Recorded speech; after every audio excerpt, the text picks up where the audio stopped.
Here are some pros and cons of the upcoming Jayden that might help you decide if this new launch is the right one for you. Beginning with pro number 1, and that is Jayden's launch right now is at a very opportune moment in the overall timeline of Jurong East's massive growth. Here's what I mean. This is a timeline of some significant events that are happening around the Jurong East area. Beginning in December 2022, the announcement of the Jurong Lake District White Site. Now, I've covered this land plot in detail in some earlier videos, but just very quickly, this is a massive land site at 6.8 hectares split across 3 separate land parcels that can yield anything from 600 to 1,700 residential units. These 3 land parcels are positioned between Jurong East MRT and the upcoming Jurong Lake District MRT station. And being a white site means that the allowable uses for the land site can include residential, commercial, hotel, and also sports facilities. These 3 land parcels are not only connected to one another via overhead pedestrian bridges, but the southernmost plot 1 also features an underground connection directly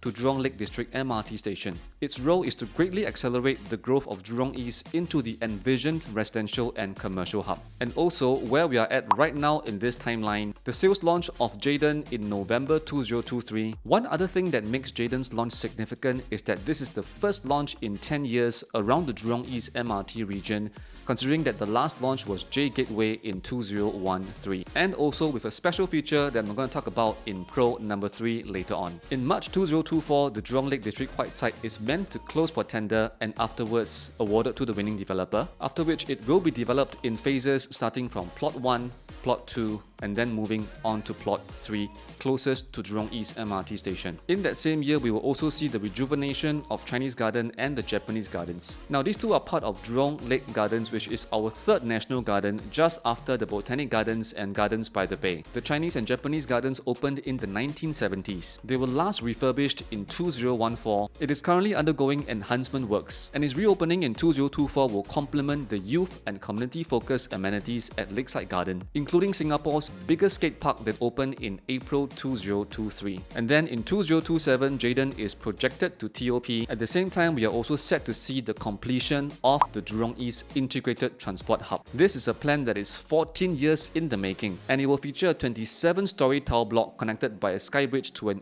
8-story podium block. It will comprise of a bus interchange, offices, public facilities, community and civic institutions, and also retail spaces. And next is the completion of the new science center that is set to move from its current location to a new site just beside Chinese Garden MRT station. The 2027 target opening will coincide with the 50th anniversary of the Science Center. Designed by world-renowned Zaha Hadid Architects in partnership with local firm Architects 61, the new building is set for a futuristic design and will also feature an observatory for stargazing and will continue to be a beacon for science and technology. And to add on to a very eventful 2027, we are also set to see the opening of the Jurong Town Hall MRT station that is part of the Jurong Region Line. And this is part of the Jurong Region Line's Phase 2 opening that will see 7 stations from Tengah to Pandan Reservoir. And the entire Jurong Region Line is set to be ready by 2029. And in 2032, the opening of the Jurong Lake District MRT station that is part of the Cross Island Line Phase 2. This phase will see 6 stations from Turf City to Jurong Lake District. The Cross Island Line Phase 1 and 2, along with the Punggol extension, is set to be ready by 2032. Now, these 2 new MRT stations are significant because they are going to make the Jurong East area hyper-connected, as there will be 3 MRT stations serving this upcoming region that includes the current Jurong East MRT station,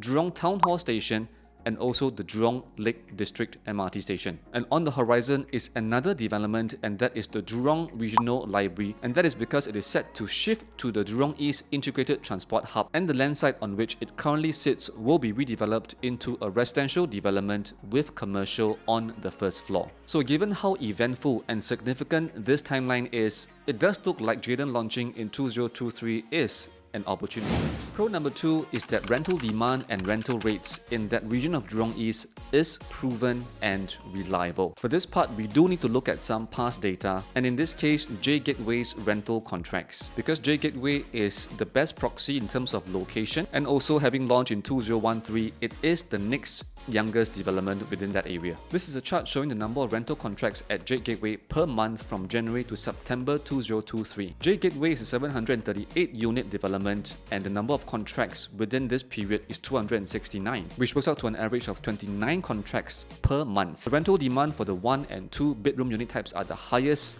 and it accounts for 75% of all rental contracts. Rental rates run from $3,700 to $7,500, and these rental rates work out to be as high as $7.50 per square foot per month, which is considered pretty high, because the other area where you can see about $7 per square foot per month rental rates is at Marina One Residences. Considering that Jayden is a 368 unit project versus Jade Gateway's 738 units, the potential of that rental demand spilling over from Jade Gateway to Jayden is very, very high. So if you're looking to acquire a unit from an investment point of view, I would say that the rental aspect is pretty much taken care of. As for pro number 3, Jayden is almost like an integrated development. Besides having 7 commercial outlets distributed across levels 1 and 2 within the project itself, there will also be an overhead pedestrian bridge as part of J-Walk connecting Jayden directly to Jurong East MRT station. Now, if you recall the timeline I went through earlier, 2027, which is the year Jayden TOPs, is also the year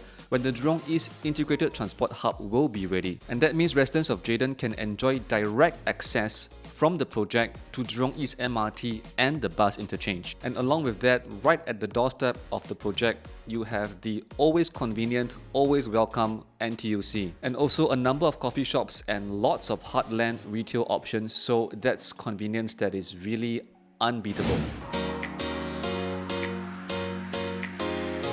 And now moving on to the cons, with con number 1 being that despite the status of Jurong East being the second CBD, if we look at past historical data, the amount of capital gains achieved within this region isn't quite on the same level as some other neighboring regions. Here's what I mean. For this aspect, we do need to look at Jade Gateway again as a point of reference. This is a price trend chart of Jade Gateway from 2013 to present. Prices have grown by about 29% in this 10-year period, which works out to be about 2.9% per year. That is still a good amount of gain. At the same time, out of 169 transactions recorded, there have been 2 unprofitable transactions. And here's some top-line transaction data for Jade Gateway. The average profit across all profitable transactions was $182,000, with the highest profit being $500,000 for a 969 square feet unit, which was bought in 2013, held for 10 years and sold in 2023. And the highest annualized gains achieved in Jade Gateway was at 5.3%. Now, these gains are still nothing to sneeze at,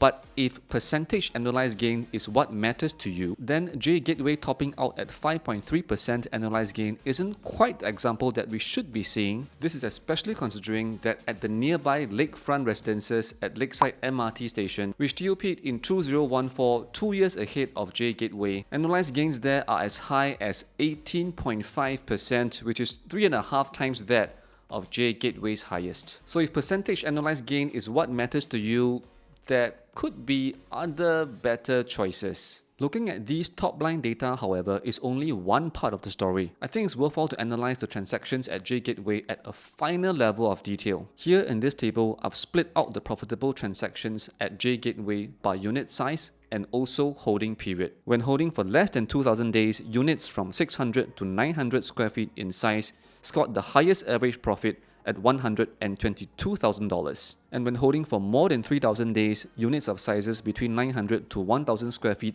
are hitting average profits of $385,000, and that's more than double the average profit of $182,000. And here's one other thing if you observe the data. The longer the holding period, the more the profit. So sometimes in real estate, it really is about time in the market rather than timing the market. Of course, in my other video about Jade Gateway, I did cover some of the factors surrounding Jade Gateway's launch, including the fact that it launched in 2013, which is considered to be the peak of the local housing market, and also the hype around the high-speed rail project, which was later on cancelled. But this time around, considering the strength of the timeline of events around Jurong East MRT station, things could look a bit different for Jayden. And for con number 2, Jurong East MRT is really crowded. In fact, it is so crowded that in May 2011, 12 years ago, as part of the Jurong East modification project, a 4th track had to be added at the Jurong East MRT station to ease the congestion on the platforms. And looking at Singapore's MRT map, Jurong East interchange will also serve the Jurong region line. So if it's crowded now, it is only going to get even more crowded.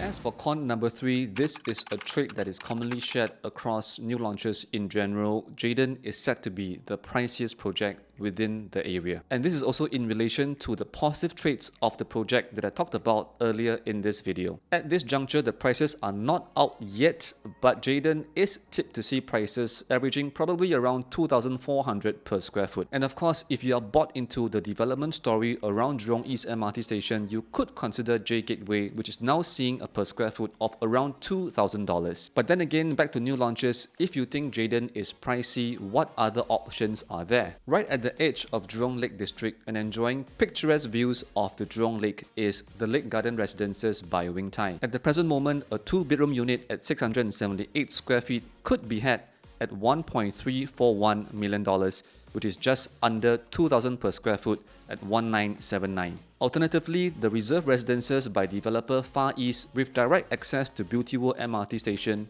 could also be one of your considerations. A 3-bedroom, 1,313 square feet unit at $3.106 million or just under 2,400 per square foot. Or how about a 999-year development, Key Residences by Hoi Hub, located along Brookvale Drive, a 3-bedroom, 980 square feet unit at $2.282 million or 2,329 per square foot. Whether or not these alternative options are better suited for you really depends on your preference of location, unit configuration, and accessibility and convenience.